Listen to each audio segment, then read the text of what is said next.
My name is Elijah Dixon, but everyone calls me Eli. I'm 74 years old now, living quietly in Willow Creek, Mississippi, the same town where I was born, worked, and built a life I once thought was unshakable. For over 5 decades, I worked as a welder and metal fabricator. I built gates, railings, farm tools, and anything that required fire, steel, and faith. These days, I live on my pension, but when I say quiet, it's only half true. After everything that happened, peace didn't come easy. You spend a lifetime believing you know someone, trusting them so deeply that you stop questioning anything. And then one day life flips the light on and you realize you never knew them at all. That's what happened to me after 40 years of marriage. I never thought I'd share this story with anyone, but maybe, just maybe, it'll serve as a warning. You build a life brick by brick, memories, trust, love, and sometimes it takes just one small decision to tear it all down. In my case, that decision was canceling a trip. It was March of 2020. I was 69 then. Grace, my wife of 4 decades, and I had built our home on the same land I inherited from my father. We had 2 grown children, a quiet routine, and what I thought was a solid marriage. That month, my brother Curtis fell ill up in Memphis. I was supposed to visit him for a week. Grace told me she couldn't go because she had commitments with her church group. Nothing unusual. She even said she'd use the week to deep clean the house and donate some of my old clothes. Everything sounded so normal. On Tuesday night, I packed my suitcase, set out my medications, and Grace baked a sweet potato pie for me to take to Curtis and his favorite. But before dawn, my nephew called. Curtis had been admitted to the hospital, and they weren't allowing visitors. He told me to wait a few days before coming. I hung up and sat there thinking. Then an idea came to me. Foolish in hindsight, but innocent at heart. I decided not to tell Grace the trip was canceled. I thought I'd surprise her instead. I'd pretend to leave as planned, then come back later that day with flowers and a gift. Maybe cook dinner, open a bottle of wine, and remind her what we still had.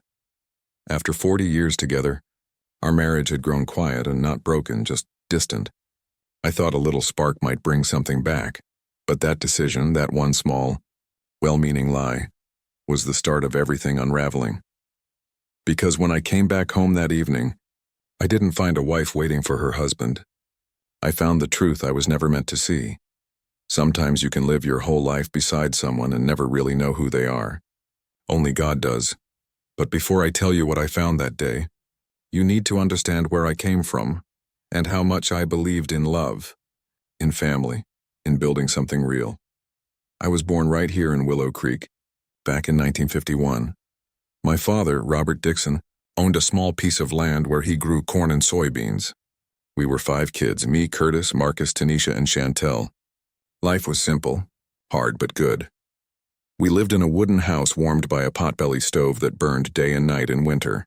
Mama, Soledad, cooked meals that could feed an army, fried catfish, collard greens, hush puppies, and her Sunday pot roast that made the whole house smell like heaven. We didn't have much, but we had enough.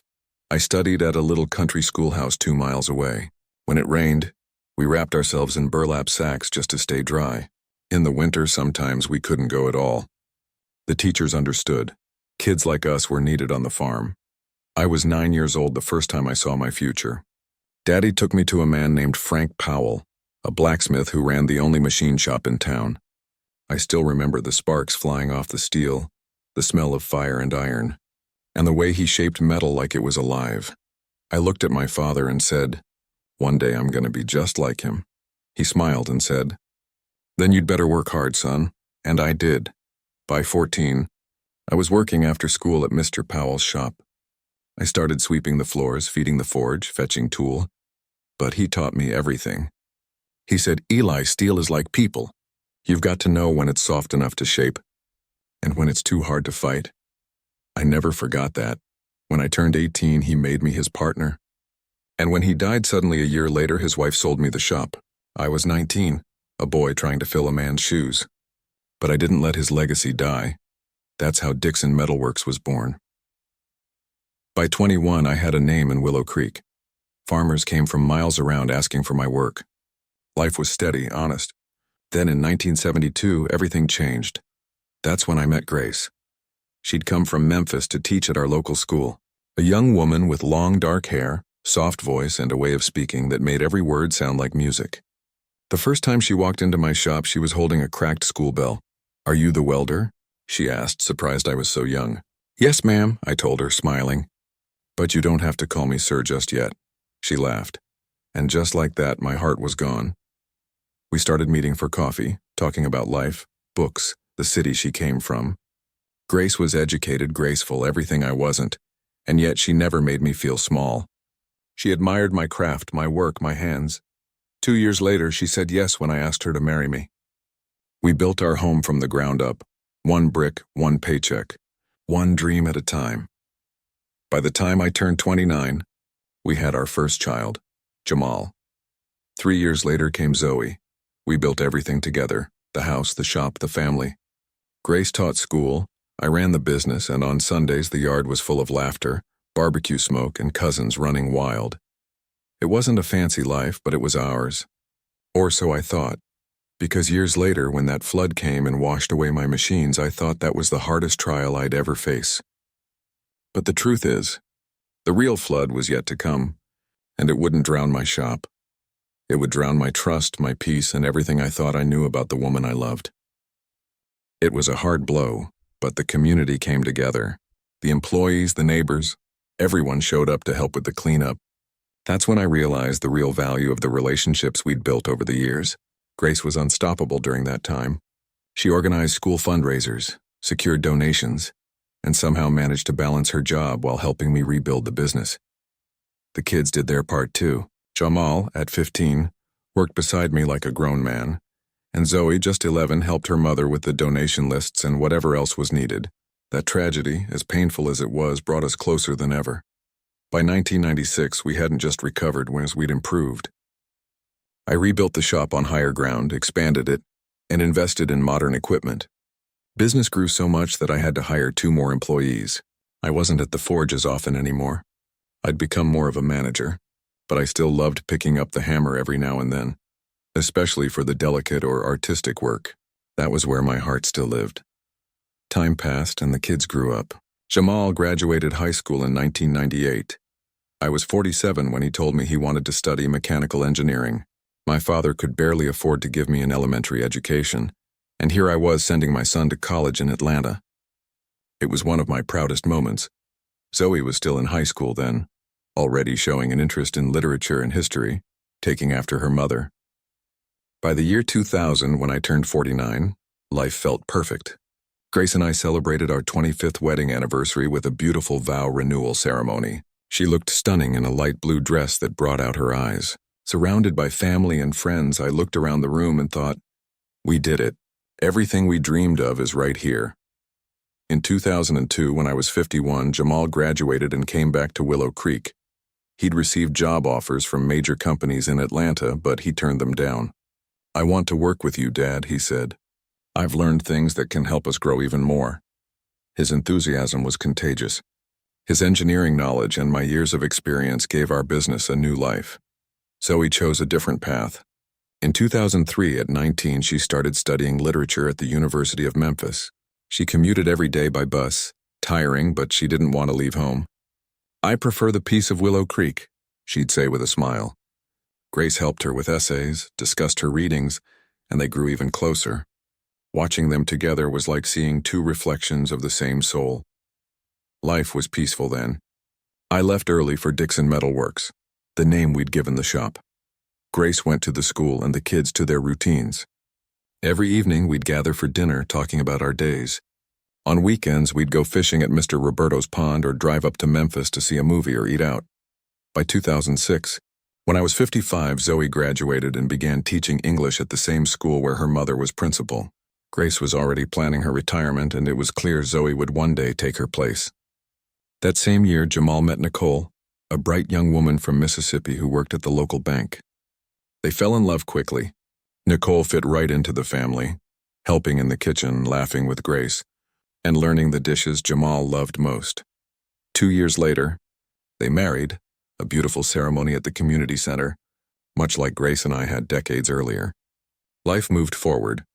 In 2010, when I turned 59, I became a grandfather for the first time. Nicole gave birth to Kira, a little girl who looked just like Jamal did as a baby. The next year, Isaiah was born. They brought so much light into our lives. Grace melted around them, spoiling them endlessly. I'd tease her, "You're softening up, woman." The truth was, I was no different. I built Kira a dollhouse out of wood and metal, and a rocking horse for Isaiah. Old age arrived gently, wrapped in laughter and tiny footsteps. Zoe found love too. In 2012, when I was 61, she started dating Aaron, a quiet math teacher from Louisiana. At first I thought he was too serious, too reserved for our easygoing Southern ways. But over time I saw the truth. He was a good man who deeply loved my daughter. They married in 2014 in a small but beautiful ceremony. Grace retired in 2015 at 53, after 40 years of service to Willow Creek's children. The school threw her a surprise party. Former students came, some bringing their own children who were now her pupils. Watching her that night, surrounded by generations she'd influenced, filled me with pride. By then, Jamal was running most of the business. I still dropped by almost every day, pretending I couldn't sit still. The shop had grown to nearly 20 employees, a far cry from the one-room forge I'd started with. Grace spent her days tending to her garden, reading and watching over the grandkids. We fished, traveled, and even joined tours with the Veterans Club. We'd finally reached the harvest years, calm, content, and grateful. Everything stayed peaceful until 2018, when I was 67. That's when I began to notice small changes in Grace. Subtle things, nothing alarming at first, but enough to make me pause. She, who had always been content at home, started going out more often. A knitting group on Tuesdays, volunteering at church on Thursdays, a book club on Saturdays. It all seemed harmless, even good for her. "It's nice you've got your own activities now," I told her once. She smiled, kissed my forehead, and said, "It's good to keep the mind busy. Eli, we can't just wait for time to pass." But soon, little inconsistencies began to surface. Once she said she was going to her book club. The next day I mentioned it to Miss Gloria, our neighbor, who also attended that same group. She frowned. "But Mr. Eli, there was no meeting last night. It got canceled." When I asked Grace about it, she brushed it off. I must have mixed up the days. Another time she came home wearing a new dress, elegant, not her usual style. When I complimented her, she got defensive. "The ladies at church talked me into it," she said, quickly tucking it into the back of the closet. Then she started caring more about her appearance. Frequent salon visits, new skincare products. "Now I have time to take care of myself," she'd say with a laugh. By the end of 2018, Grace became inseparable from her phone. Before, she'd leave it anywhere. Half the time, she didn't even answer it. Now she carried it everywhere, even to the bathroom. One night I woke up and she wasn't in bed. I found her in the dark kitchen, texting someone. She jumped when I spoke. "Oh, Eli, you scared me." "It's Zoe." She couldn't sleep. The next day I casually asked Zoe about it. "You been having insomnia, sweetheart?" She looked puzzled. "No, Daddy, I've been sleeping great." Why I didn't say anything. I didn't want to seem paranoid, but the doubt started growing inside me. In early 2019, Grace told me she was taking a computer class in Memphis. "I don't want to be left behind with all this new technology," she said. Classes were twice a week, Tuesdays and Thursdays. Sounded reasonable enough. A few weeks later, I got a call from my old friend Willie in Memphis. He'd seen me at the station dropping Grace off and wanted to meet for coffee. During our chat, I mentioned her class. He frowned. "What class?" "My wife took all the senior courses here, and there's no computer program like that." That thought stayed with me. That night, I asked Grace for details, where the class was, who her instructor was, what she was learning. She answered everything smoothly, but her eyes told a different story. Later, when she was asleep, I checked her purse. No notebooks, no printouts, no sign of any class at all. The next week, I pretended to have back pain. "I can't drive you to the station today," I told her. She smiled easily. "That's fine, I'll catch the bus from the corner." After she left, I made a decision I never thought I would. I asked Jamal to drive me. We followed her bus and all the way to Memphis. She didn't go to any school or community center. From the truck, I watched as she walked into a small downtown cafe. Minutes later, a well-dressed man approached her table, and in that quiet moment, my whole world shifted. He must have been around 65 with neatly combed gray hair and sharp clothes, the kind of man who carried himself like he'd never worked a hard day in his life. They greeted each other with a kiss on the cheek. Nothing too intimate, but enough to make something in my chest tighten. Maybe he was just an old friend, I told myself. Maybe I was reading too much into it. For nearly 2 hours they sat there talking, laughing, leaning in close. And I sat in the truck with Jamal, feeling my stomach twist tighter with every passing minute. "You want me to go over there, Dad?" Jamal asked, seeing the look on my face. I shook my head. "No, let's go. I've seen enough." We drove back to Willow Creek in silence. The hum of the tires filled the space where my thoughts should have been. I hadn't seen anything openly romantic, nothing I could point to as proof. But that wasn't what haunted me. It was the lie. The computer class. The easy way she'd told it, like it was second nature. When Grace came home that evening, I acted normal. Asked how her class had gone. She smiled and told me what she'd supposedly learned that day. Typing, spreadsheets, basic programs. Her voice calm and confident, like the truth had never been an option. And that scared me more than anything. Over the next few weeks, I watched her closely. The days she had class, she came home different, lighter, energized. Sometimes she brought me small gifts, a new tool, my favorite candy, and said things like, "I saw this and thought of you." It felt like guilt disguised as love. Then, in March 2019, she made a new announcement. "I joined a seniors travel group," she said over dinner, her tone bright. They organize short trips. The first one's to Nashville next month. It was new for her. Grace had never been the kind to travel without me. When I offered to go with her, she smiled and shook her head. "It's a women-only group, Eli. Just the ladies this time." She left for Nashville and was gone 3 days. We talked a couple of times on the phone. She sent pictures, sightseeing, museums, smiling faces. Everything seemed normal. But when she came home, she had a new necklace, a delicate gold chain that hadn't appeared in any of the photos. "The ladies in the group bought it for me," she said when I asked. Her eyes flickered, just for a second, and that was all it took. A month later came another trip, this time to Savannah, Georgia. I asked for the organizer's contact info, just to make sure she was safe. Grace hesitated, then scribbled down a name and number. I called, and a kind woman confirmed everything. The trip, the group, the schedule. She sounded warm, polite, rehearsed. Later, I found out she was one of Grace's friends, someone she'd asked to back up the story in case I called. The trips continued every few months. Each time she returned, something between us felt colder. Our conversations became shallow, our evenings quiet. Even our intimacy, the quiet bond we'd once had, began to fade like sunlight at the end of a long day. By September of 2019, I didn't need to look for signs anymore. They were everywhere. A credit card statement showed a weekend stay at a hotel in Jackson, the same weekend she was supposed to be home. When I confronted her, she didn't flinch. "It's a mistake from the credit card company," she said calmly. "I've already called to fix it." I wanted to believe her. So I did, not because I was convinced, but because denial was easier than heartbreak. By the end of that year, even Jamal had noticed. "Everything all right between you and Mom?" he asked one afternoon at the shop. I forced a smile. "We're fine, son. Just getting old, that's all." But inside I knew. Something had broken. I just didn't know how deep the crack ran. That Christmas was the strangest we'd ever had. The house was full. Kids, grandkids, laughter. But it all felt off. Grace was there in body, but not in spirit. Her eyes kept drifting to her phone. She smiled at the screen like someone living another life entirely. Even the children sensed it. The air was heavy, full of things unsaid. We entered 2020 with silence between us, the kind that doesn't need words to hurt. In February, we celebrated our 45th anniversary. I wanted to fix things, to bring her back to me even if just for a night.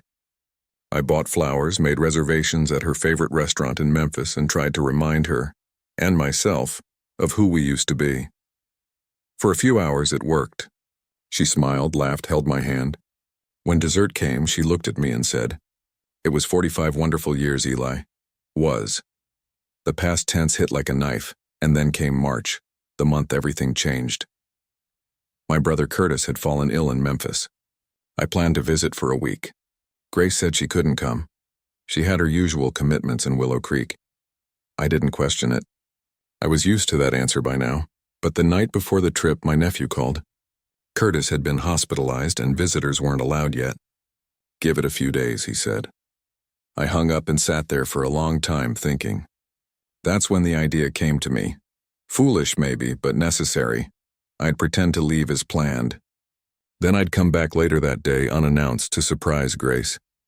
Part of me wanted to rekindle our marriage, but another part, darker and quieter, wanted the truth. So that morning, March 11th, 2020, I packed my suitcase, kissed Grace goodbye, and left. Give Curtis my love, she said, smiling faintly. I will, I lied. Instead of heading to the station, I drove straight to the shop. Jamal was the only one who knew I wasn't traveling. I told him I just wanted to surprise his mother, make a romantic gesture. He smiled, not asking more. Need me for anything, Dad? No, I said. Just don't mention you saw me. I stayed at the shop until noon, working a little, mostly to kill time. I ate lunch at Mr. Earl's diner, keeping my head down, not wanting to be seen. Then I stopped by the grocery store for wine, chili ingredients, and a bouquet of flowers, Grace's favorites. By 3 p.m., I was home. Parked a block away, entered through the back gate. The March sun was warm and the scent of jasmine drifted through the garden. The mockingbirds were singing, small details that would stay burned into my memory forever. The house was silent. Grace? I called softly. No answer. Her car wasn't in the garage. That was strange. She never went out on Wednesdays. That was her soap opera day. I set the groceries on the counter and waited. 4 o'clock, 5, 6. The sun sank behind the trees. Still nothing. I started to worry. I called her phone, straight to voicemail.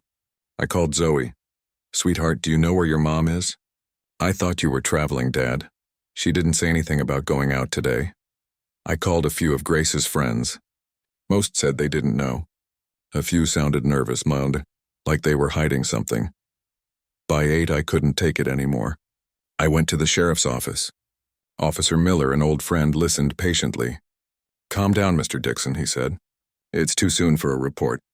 I'm sure she'll turn up soon. I went back home sleepless. Sat in the armchair, staring at the door, waiting for headlights that never came. By sunrise, I was still alone.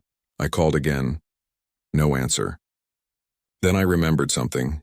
Grace always kept a little notepad with her checkbook, filled with phone numbers and notes. I went to the drawer and found it. Flipping through the pages, I saw something odd. On that week's page, Wednesday was marked with a single word, Art, no last name. No detail, just Art. The name hit me like a stone. The man from the cafe. I flipped through older pages and the same word appeared again and again, always on the days she'd claimed to have errands or meetings. My heart pounded as I reached the back cover of the notepad. There, faintly written in pencil, was a phone number. No name. With trembling hands, I dialed it. Hello? A man's voice answered, deep, calm, familiar. I froze. Hello, who is this? He asked again. I couldn't speak. I hung up. That voice told me everything I needed to know. I called Jamal. Son, I said quietly, we're going to Memphis. He didn't ask why. And I didn't tell him, not yet, because some truths you can't prepare your children to hear. We spent the whole morning going from one hotel to another across Memphis. At every front desk, I showed Grace's picture and asked if she was staying there. Some clerks gave me looks that said more than their words, but each one denied having any record of her. It was at the 10th Hotel, a small, discreet place on the north side of the city, that I finally got my first real clue. The young receptionist hesitated when she saw Grace's photo. Did she check in as Grace Dixon? She asked, turning to her computer. Yes, I replied, a knot tightening in my stomach. After a few seconds, she shook her head. No one by that name. But her eyes gave her away. Please, I said quietly. She's my wife. I'm worried. If you know anything, tell me. The girl looked around, checking to see if anyone was listening. Then in a low voice, she said, There's a woman who looks like her, but she's registered as Grace Miller. She checked in yesterday with a man, room 214 Miller, her maiden name. A name she hadn't used in over 40 years. Is she still here? I asked, barely able to breathe. They went out earlier, the girl said softly, but they left their key. They'll probably be back. I thanked her and walked out, my chest tight. You all right, Dad? Jamal asked, noticing how pale I'd gone. No, I said honestly. But I need to finish this. Drop me here. I'll call you if anything happens. After he left, I crossed the street and sat inside a cafe facing the hotel. I ordered a black coffee that went untouched as I stared at the entrance, waiting. Time crawled. Noon passed. Then 1 o'clock. Then 2. At 3:30, a car pulled up in front of the hotel. Grace's car. My heart froze. She stepped out from the passenger seat, smiling in a way I hadn't seen in years. She looked younger, lighter, alive. From the driver's side stepped a man. Tall, neatly dressed, silver hair perfectly combed. The same man I'd seen with her months ago at that cafe. He placed his arm around her waist, and together they walked inside the hotel. For a moment I couldn't move. My mind screamed to confront them, but my body wouldn't obey. Then another part of me whispered, "Wait, you've come this far for the truth. Don't leave without it." An hour passed before I finally stood up, paid for the coffee I never drank, and crossed the street. The receptionist met my eyes the moment I walked in. She didn't say a word, just nodded toward the stairs. Room 214. Each step up felt heavier than the last. My heart pounded so hard it echoed in my ears. I stopped in front of the door, took a deep breath, and raised my hand to knock him out, but then I froze. Through the thin walls I heard her voice. My wife of 45 years, laughing. "Arthur, you are impossible," she said between giggles. Arthur. Art. The name from her notepad. I knocked. Silence. Then footsteps. The door cracked open, and there she was, my Grace. Her hair down, wearing a blouse I'd never seen before. Her face went from surprise to shock to panic in seconds. "Eli?" she whispered. "How, weren't you in Memphis?" "Can I come in?" I asked, my voice steadier than I felt. She hesitated, glanced behind her, then opened the door wider. I stepped inside. Near the window stood the man, Arthur Blackwood. Well-dressed, composed, maybe 70. "So this is it," I said quietly. "All those trips. The classes. The stories. It was all a lie," Grace began to cry. "Eli, I can explain." "No need," I interrupted. "It's clear enough." Arthur stepped forward nervously. "Mr. Dixon, I know how this looks, but you don't owe me any explanation." I didn't even know I existed. By the sound of it, I cut him off. That's when I saw the look they exchanged, not just guilt, but something deeper, something strange. "What aren't you telling me?" I asked. Grace sat on the edge of the bed, wiping her tears. "Eli, this is Arthur." I know who he is," I snapped. "What I don't know is why you both look at me like that." Arthur spoke first, his voice low. "Because until a few weeks ago, I thought Grace was a widow." For a second, the world stopped. "A widow?" I repeated. Grace looked up at me, shame and defiance battling in her eyes. "Yes, Eli. I told Arthur, and everyone here, that you died 2 years ago. It felt like the ground vanished beneath me. You killed me," I whispered. "How did I die, Grace?" She sighed. "I said it was a heart attack, quick, peaceful." Arthur's face twisted in disbelief. "Grace, you told me he'd died on a trip to Savannah, that he'd felt chest pains, and it was all a lie," she admitted, finally meeting my eyes. "I know it sounds awful, but after all these years, and the kids, the responsibilities, I just needed something for myself. Something that was mine. And you couldn't just ask for a divorce?" I asked, my voice breaking. "You had to bury me in your imagination?" She laughed bitterly. "A divorce? In Willow Creek? Everyone would talk. The kids would judge me. My whole reputation, gone. It was easier to live 2 lives. Here I'm Grace Miller, a widow who found new love. Back home I'm Mrs. Grace Dixon and the devoted wife of Eli, the welder." Her calmness chilled me. Arthur looked crushed. "Mr. Dixon, I swear I didn't know. If I'd known you were alive, I never would have." I believed him. The man looked broken, deceived in his own way. "How long?" I asked quietly. 2.5 years, he said after a pause. "We met at a teacher's retirement event in 2017. That was exactly when Grace had started to change." "And you saw each other how often?" "At first, once or twice a month. Then more often. She said she had meetings or classes, so all the trips, all the women's groups." "Yes," Grace admitted. "When I said I was traveling with friends, I was with Arthur. When I said I had computer classes, I came here. And this week?" I asked bitterly. You were going to spend it together while I was supposedly visiting my sick brother? She nodded, her voice small. Yes, we planned it weeks ago. I stared at her, this stranger wearing my wife's face. And the kids?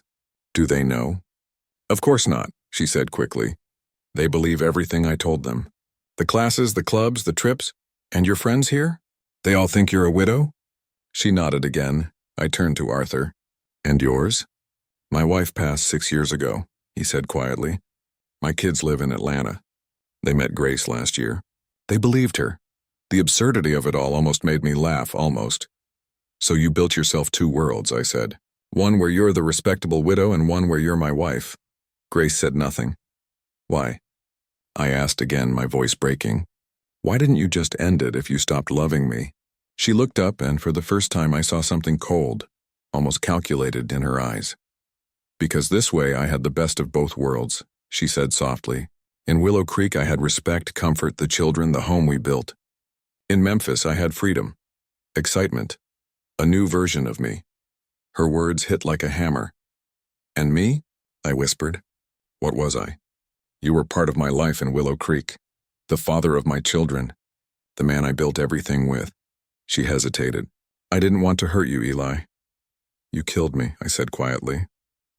You erased me from existence. You didn't just hurt me, Grace. You destroyed me.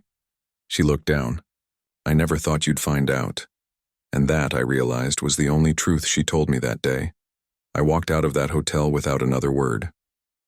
Left them both there, her lies, her new life, her carefully crafted world. Then I took a bus back to Willow Creek, staring out the window at the passing fields, not really seeing anything at all. I had gone to find the truth, and found my own funeral instead. 45 years of marriage, a whole lifetime built together, and yet it had all been a lie. At least for the last few years. When I got home that evening, Grace still hadn't returned. I packed a small suitcase, grabbed my important documents, and left. I couldn't sleep under the same roof where so many lies had been told. I went to Jamal's house. He opened the door, startled to see me standing there with a bag in hand. Dad? What happened? Where's Mom? I sat him down and told him everything. It was one of the hardest conversations of my life. I watched disbelief turn into anger and then into quiet, wounded sadness. It can't be true, he kept saying. Mom wouldn't do that. The next day, Zoe came over too. They both wanted to hear their mother's side, of course. But I had proof. The notepad with her notes, the receptionist's statement, and even Jamal's testimony from the search. When Grace finally came back to Willow Creek looking for the kids, they already knew. What followed was chaos, emotional, raw, and unbearable. The family I had built with love was shattered in a single blow. Grace tried to justify herself, but there was no explanation for such a deep, calculated betrayal. It wasn't just infidelity, it was erasure. She had denied my existence entirely. I filed for divorce. At 69, I found myself starting over, completely alone. The first few months were brutal. I rented a small house near the metalworks and buried myself in work. The children stood by me as best they could, but it was hard for them too. No matter what Grace had done, she was still their mother. News spread quickly in a town like Willow Creek. You can't hide something like that. People stared. They whispered. Some pitied me. Poor old Eli, they'd say, as if I were a ghost of my former life. That pity stung almost as much as the betrayal itself. I later learned that Arthur Blackwood ended things with Grace as well. He was as deceived as I was. He'd fallen in love with a woman he believed was a widow, not a liar living a double life. After the divorce, Grace sold her share of the house and moved to Memphis. The kids still talk to her sometimes, but it's not the same. Family gatherings, Sunday dinners, holidays, all of it faded. Now we only see each other for the big things, graduations, birthdays, weddings. Time went on. The pain dulled but never disappeared. I learned to live alone, to find comfort in smaller things. I started fishing again, spent evenings at the club with friends, and cherished every visit from my grandchildren. Now, 5 years later, I can say I survived. I'm 74, a little older, a little more wrinkled, and maybe a little wiser. The shop, now Dixon Metalworks & Son, thrives under Jamal's leadership. I still go there almost every day, not to work but to talk, to keep busy, to stay connected. I never got involved with anyone again. Not because there weren't chances. There were plenty of kind widows and divorcees in Willow Creek who wouldn't have minded the company. But something in me closed off after Grace. I'd had enough of illusions. These days, I prefer the simplicity of solitude. No expectations, no disappointments, just peace. The hardest lesson I learned is that you can spend a lifetime beside someone and still never truly know their heart. 45 years next to Grace, and I never imagined she was capable of something like that. I never saw the depth of her emptiness, the void she tried to fill by becoming someone else. But I also learned about forgiveness, not for her, but for myself. For a long time, I blamed me. I asked myself, what did I do wrong? Where did I fail as a husband? What could make a woman invent her husband's death just to live another life?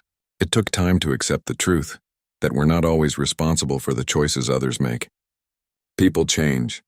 Their desires shift. Sometimes, no matter what you give, it's never enough.